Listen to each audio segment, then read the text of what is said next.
عمرك حسيت إنك قلقان من بكرة أو غرقان في حزن من اللي فات؟ كلنا تقريبا عايشين كده، إما في ماضي خلص أو في مستقبل لسه ما جاش. لكن فين اللحظة اللي إحنا عايشينها فعلا؟ فين دلوقتي؟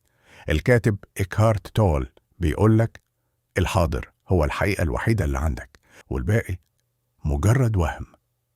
النهاردة هنتكلم عن كتاب هادي وعميق اسمه القوة الآن، The Power of Now. أنا أحمد، ودي صفحة جديدة من قناة صفحات. ركز معايا لأن الرحلة دي محتاجة قلبك وعقلك سوا.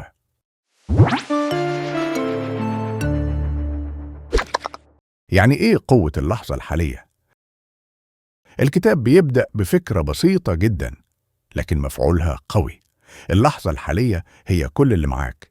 انت مش الماضي اللي حصل ولا المستقبل اللي لسه مجاش. اللحظة دي كل اللي بيخوفك غالبا جاي من تفكيرك في حاجة مش بتحصل حاليا. يعني إما بتفتكر حاجة مضايقاك من زمان أو قلقان من حاجة جاية. بس اللحظة اللي انت فيها دلوقتي غالبا ما فيهاش خطر حقيقي. الذهن مش دايما صديقك.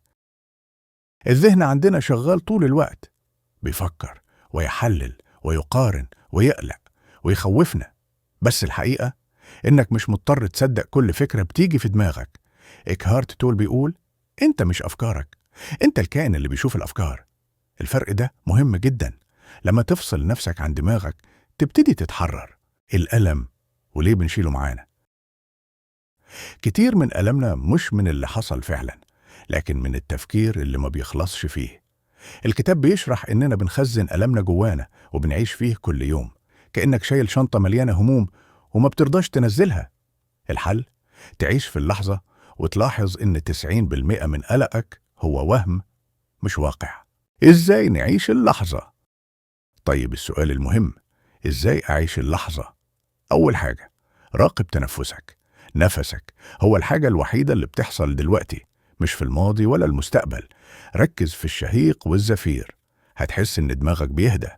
تاني حاجة، راقب أفكارك من بعيد كأنك بتتفرج على فيلم. شايف الأفكار بس مش لازم تمشي وراها. تالت حاجة، اتقبل اللحظة زي ما هي بدل ما تقاوم الواقع. جرب تحتضنه. يعني لو زعلان ما تحكمش على نفسك، بس عيش اللحظة دي واسمح لنفسك تحس.